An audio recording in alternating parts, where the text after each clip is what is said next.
Sanibona, ngaphambi singene kwivideo namuhla, ngithi angithathe lethuba ngibonge i-support nothando nesikhombise lona lingaphezu kokucabanga kwethu.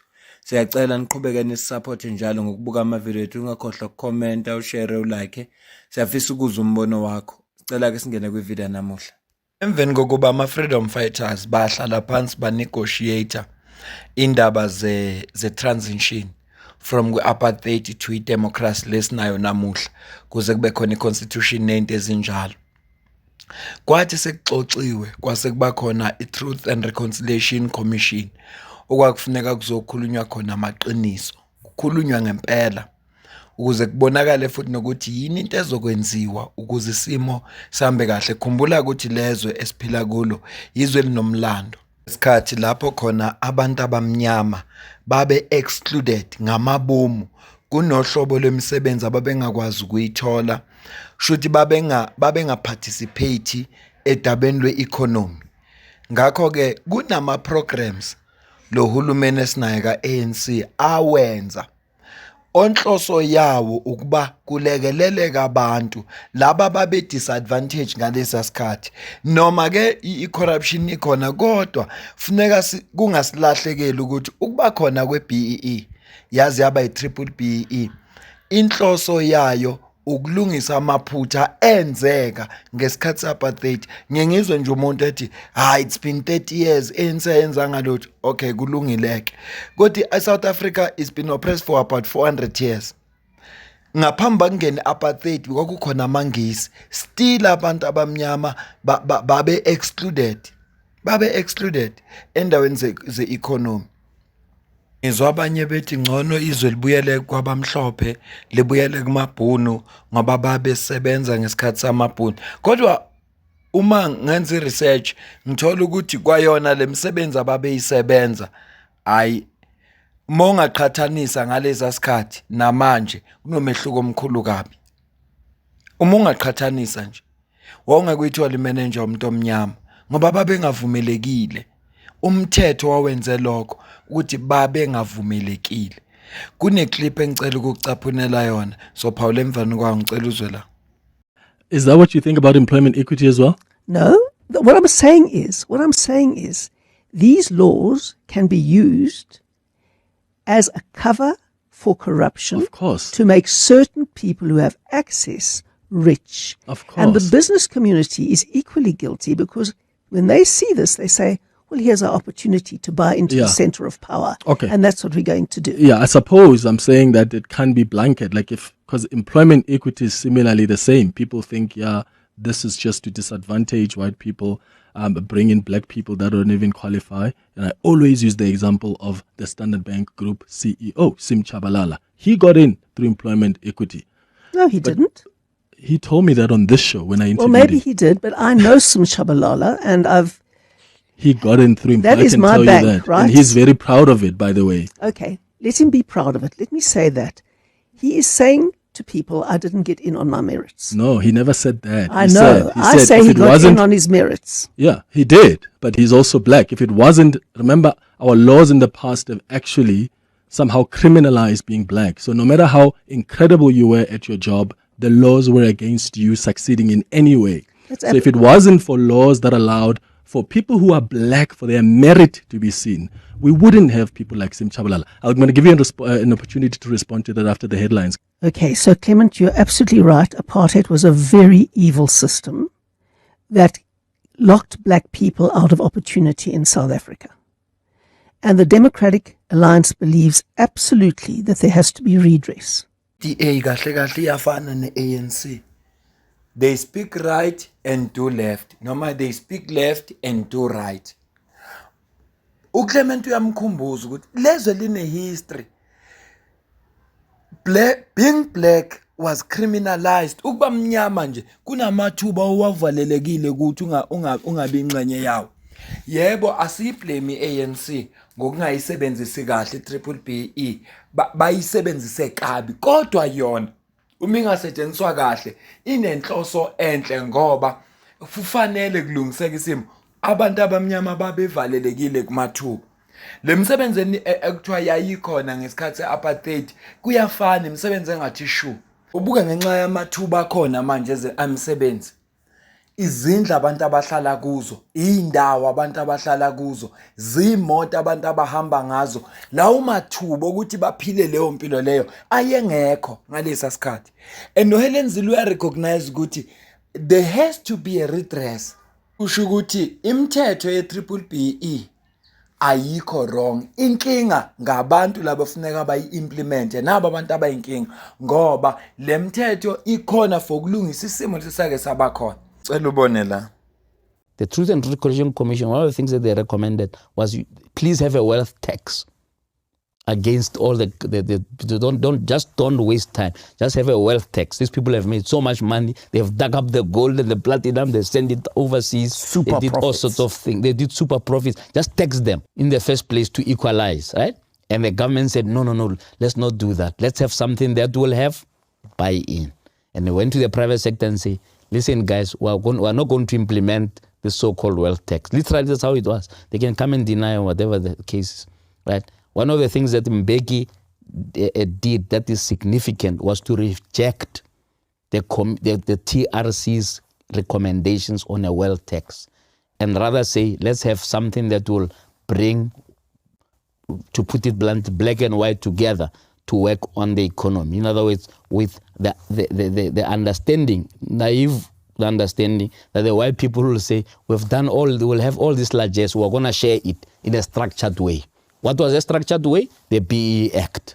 What does it say? It says, now let's fix these 5 things. I've just picked the 5 because there's a sort of umbrella themes. Ownership, management. Yeah. So the way we're going to fix ownership is that every business that is 100% white must give up 25% of its shares, at least, right? And I'm saying at least because the 25 was sort of an average. Bona mawufuna ukuzwa idebate yangempela eParliament, akurezwe leli phuzu leli eliqeda kusho baba uJJ Tabane ukuthi waba amanye ama recommendations avela kwi-Truth and Reconciliation Commission.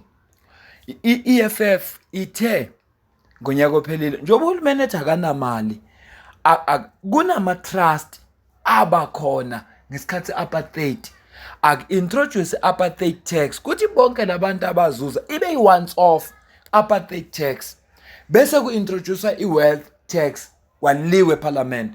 ANC yamangenyawo yathi ngeke kuze kwenzeke.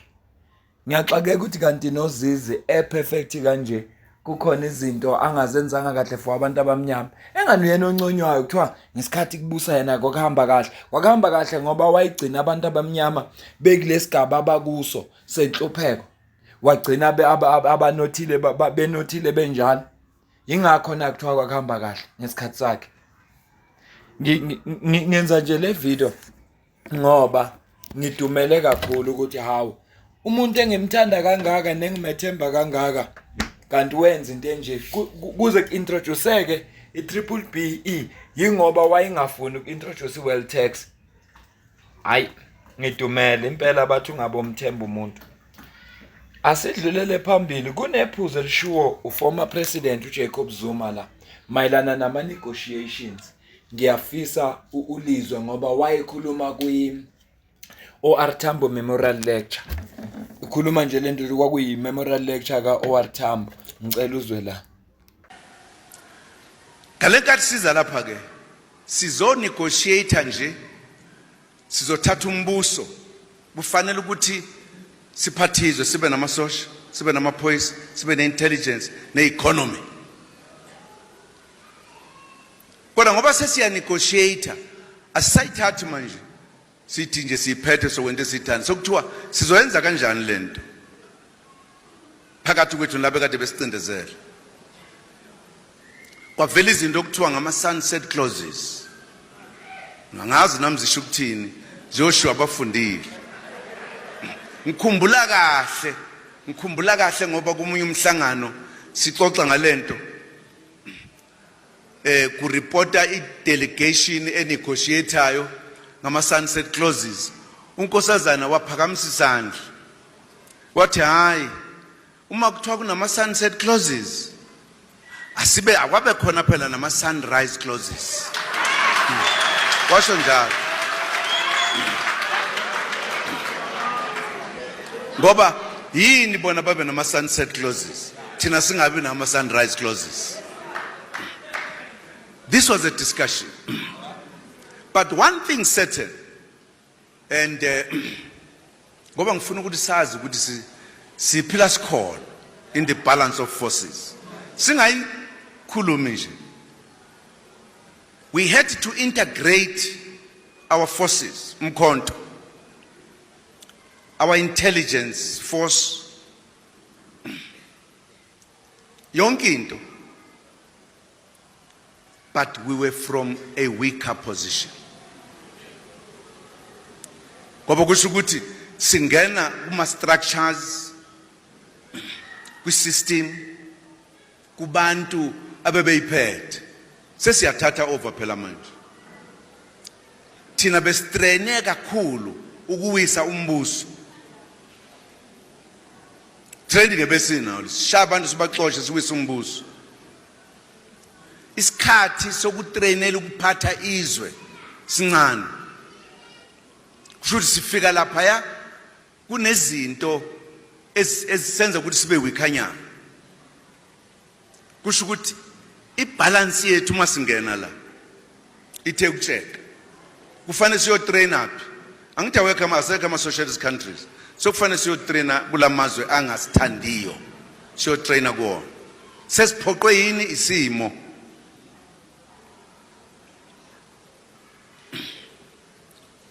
Nangempela sashona khona.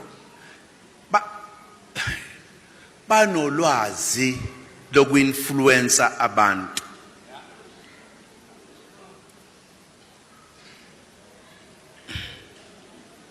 Kusho ukuthi leya consciousness yethu ebesinayo awukwazi manje uma ufika lapha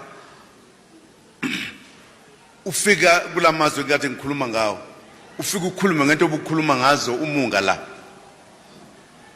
Kusho ukuthi umuntu esiqala ukumtraina ngalonkathi useyitrainwa ngenye indlela. Kuyo yonke into ke. Kuyo yonke into. Kusho ukuthi in the process of the broader balance of forces, iforce yethu had weaknesses. So kufuna ukuqalwa labantu obazi kube beyizitha zakho bakuqalise phansi bakutraine baze bakuqede. In the process of that, angifuna ukukhuluma ezinye izinto ebezenzeka.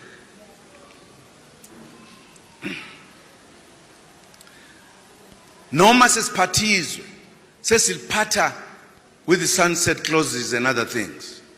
Ngoba silithathanga ngezikhali, silithathe ngama negotiations. Kusho ukuthi ke iANC isithola isizosebenza nabantu abebeyideclareisha iANC njengezitha. So kufanele manje ibe ngabangani bethu. Sesisebenza sonke singabangani, sibe singebona abangani.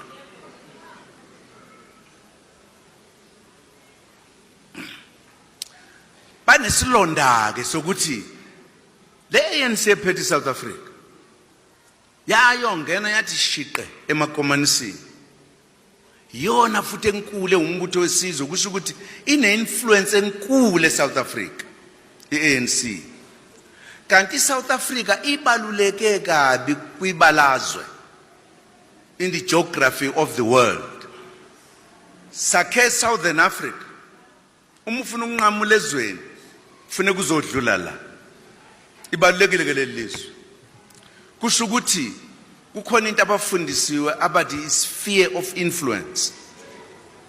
Izowa ngaphi South Africa in the spheres of influence. Ibalulekile ukuthi iyabangwa sazi thina ukuthi iyabangwa. Iyabangwa. Ingakho ke iANC bekufanele ukuthi ngabe iqaphe kakhulu uma sithatha. Senzani thina? Sacisha imbokodo wethu sathi ayisayifuni ayisekho. Wonke umuntu osembokodweni akajoyine sihlangane nalokhu zanababe into ethile nento ethile. Angifuni ukuphatha amagama amaningi ngoba bazophathisa abantu ngezisu. Sangena lapho kwaba yileyo nto. Ngoba kulesimo engikhuluma ngazo kusho ukuthi lamazwe abesizonda abene upper hand ekusebenzeni. Ungawathandi ngenhliziyo yakho yonke kodwa kufanele ukuthi uye kuwona uyofunda into ethile. Kusho ukuthi sebethola ithuba lokweshela. Lokweshela abantu ukuthi ungeke nosebenza nathi na. Uma ungavuma nje ungatsheni bantu. Sokunika yonke into oyidingayo.